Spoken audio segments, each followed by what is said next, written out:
One time, I picked up this dude in the meatpacking district, and he told me, he's like, oh, just drive to this corner. And I knew what that corner was, because most cab drivers do, but yeah, when we got there, there's a bunch of transgender young ladies hanging out on the corner. And, sure enough, one gets in.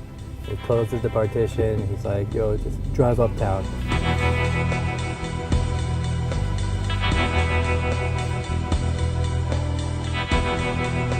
We're somewhere around Central Park where, he resurfaces. He's like, oh, where are we now? I'm like, I don't know, 59th Street? He's like, what are we doing up here? I'm like, you just told me to drive uptown.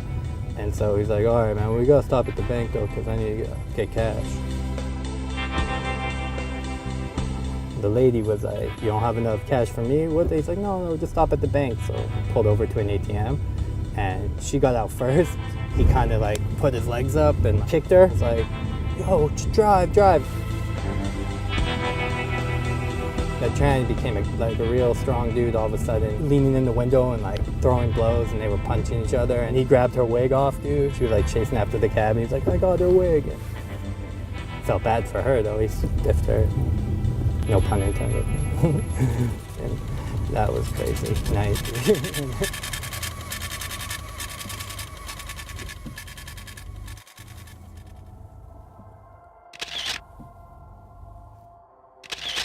The blog was never meant to be like, showcasing of my professional talents or anything like that. Really, everyone's always telling me, oh man, you must do the craziest stuff. So, I just started taking pictures kind of as a hobby. And someone told me about Tumblr, and it was easy, and I got into it because I didn't have to, make a static website and try and promote myself as an individual. But the viral capabilities of it really just made it spread.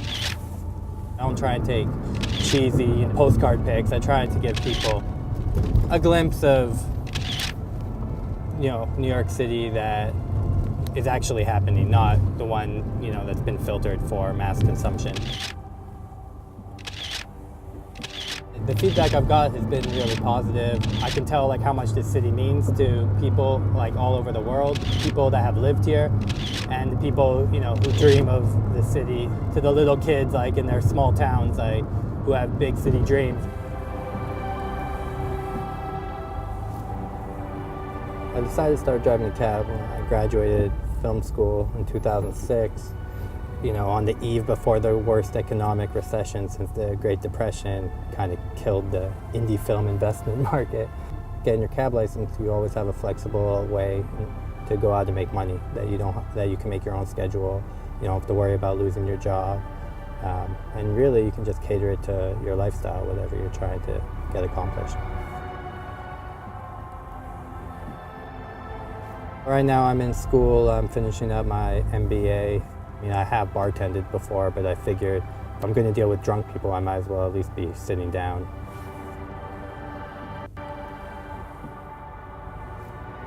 You get desensitized to a lot of things, how many transvestites can you pick up from hockey practice before, you start going, whoa, that's crazy, I guess the way a surgeon, it's not a big deal to cut a person open, dealing with all the craziness that comes in just becomes inherent with the job.